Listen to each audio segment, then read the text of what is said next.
Assalamualaikum. Nama saya Sahira binti Din dengan nama matrik 279295. Saya akan membentangkan secara ringkas tentang pengenalan di dalam modul ini. Pendidikan adalah senjata paling mematikan di dunia kerana dengan pendidikan anda dapat mengubah dunia. Perkara ini disebut oleh Nelson Mandela yang menunjukkan bahawa pendidikan sangat penting dalam melahirkan generasi yang berkualiti. Walau bagaimanapun, situasi motivasi pelajar yang semakin terhakis diakibatkan pandemik ini adalah sangat merisaukan. Hal ini kerana rutin kebiasaan mereka telah diubah secara mendadak, iaitu daripada pembelajaran secara terbuka kepada pembelajaran secara maya.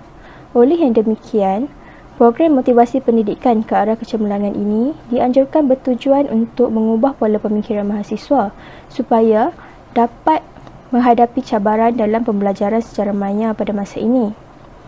Program ini juga diharapkan dapat membantu mahasiswa UUM tahun 1 untuk meningkatkan lagi motivasi mereka dalam menjadi lebih komited untuk mencapai kecemerlangan dalam bidang pendidikan. Sekian daripada saya. Assalamualaikum, nama saya Nur Syafiqah binti Mama, nombor matrik 280915 dan saya akan membentangkan objektif program.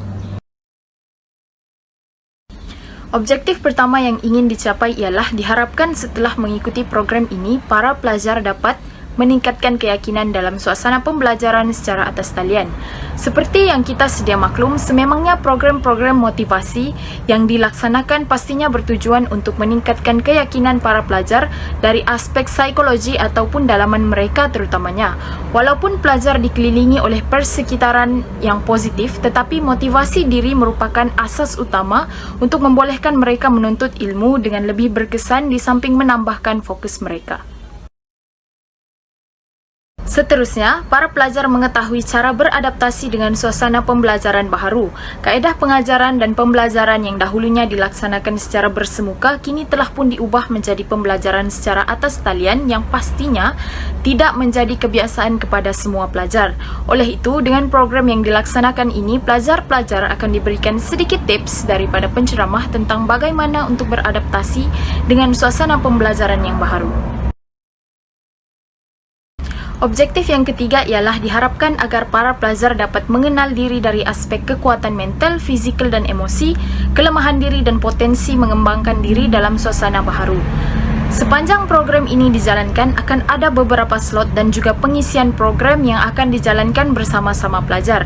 Diharapkan pengisian program dengan aktiviti-aktiviti yang akan dijalankan tersebut akan memberikan kesedaran kepada pelajar untuk lebih mengenali diri dari semua aspek. Objektif yang terakhir pula ialah melahirkan mahasiswa yang seimbang dalam pelbagai bidang sama ada akademik maupun co-curriculum. Pastinya semua pelajar telah pun didedahkan sejak awal lagi bahawa pentingnya keseimbangan dalam bidang akademik dan juga co-curriculum yang akan menjadikan mereka dinanti-nantikan oleh pihak majikan.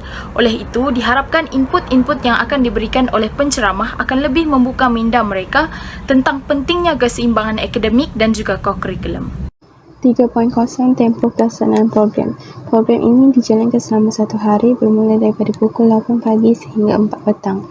Program ini dijalankan pada hari Jumaat kerana semua pelajar bercuti dan masa ini bukan masa yang sesuai untuk melibatkan semua pelajar tahun 1 untuk menyertai program ini tanpa mengganggu waktu kelas. 3.1 Tentative Program. Program ini dimulakan pada pukul 8 pagi yang dimulakan dengan menunggu ketibaan para peserta dan tetamu jemputan.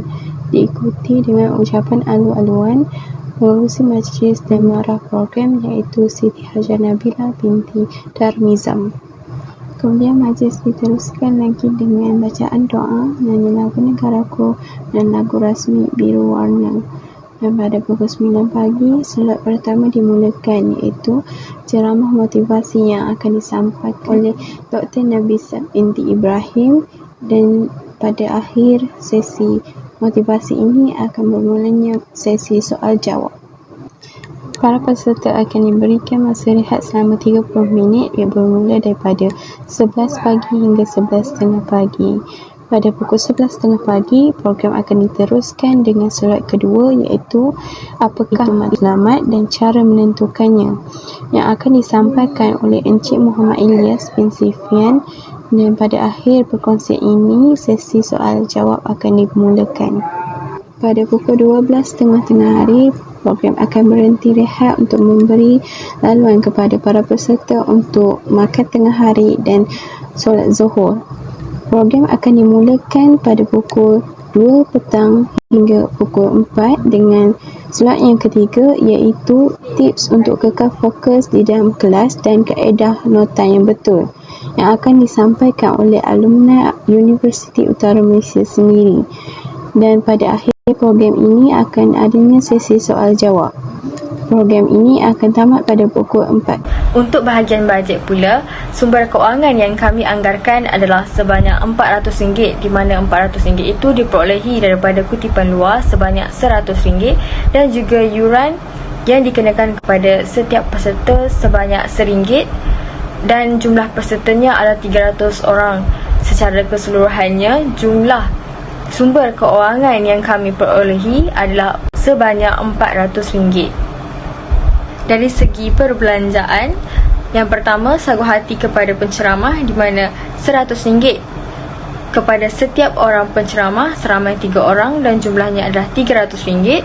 Yang kedua, sagu hati kepada peserta di mana sebanyak RM10 setiap orang peserta seramai 10 orang peserta yang terpilih ataupun yang bertuah dalam program motivasi tersebut dan jumlahnya adalah RM100. Secara keseluruhannya, jumlah perbelanjaan mencapai sebanyak RM400. Dari sudut bahagian pihak yang terlibat, program motivasi ini melibatkan penyertaan seramai 300 orang pelajar Universiti Utara Malaysia tahun 1 dan juga turut serta seramai 3 orang penceramah yang merupakan pensyarah Universiti Utara Malaysia. Assalamualaikum dan salam sejahtera. Saya Siti Hajjah Nabila binti Damiza.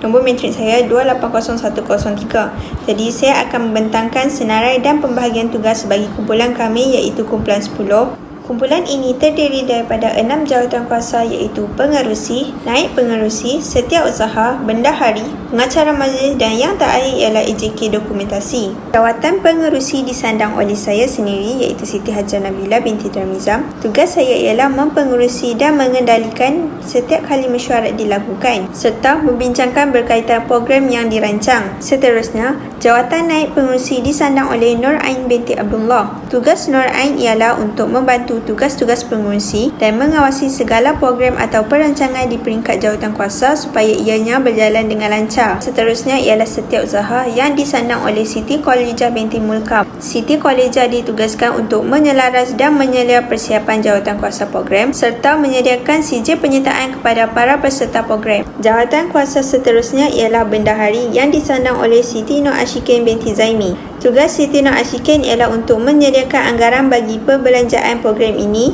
serta menyedia dan membentangkan penyanta kewangan di dalam mesyuarat. Jawatankuasa seterusnya iaitu pengacara majlis yang disandang oleh Nur Syafiqah binti Mama. Tugas Nur Syafiqah ialah untuk menyediakan teks ucapan perasmian dan penutupan program serta mengancarakan majlis tersebut.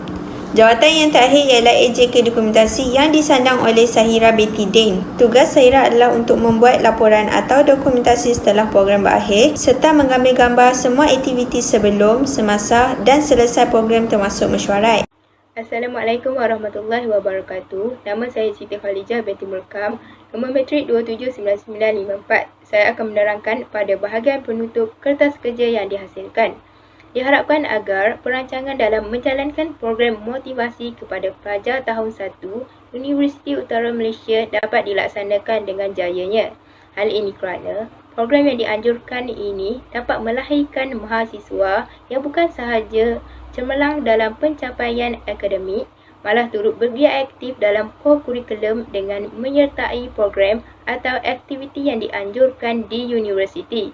Selain itu, melalui program ini juga dapat meningkatkan motivasi para pelajar dalam menghadapi cabaran pembelajaran secara atas talian. Pelbagai tips belajar juga dikongsi di dalam program ini. Oleh itu, kerjasama daripada pelbagai pihak dari segi sokongan maupun sumbangan wang ringgit amatlah kami hargai. Sekian, terima kasih.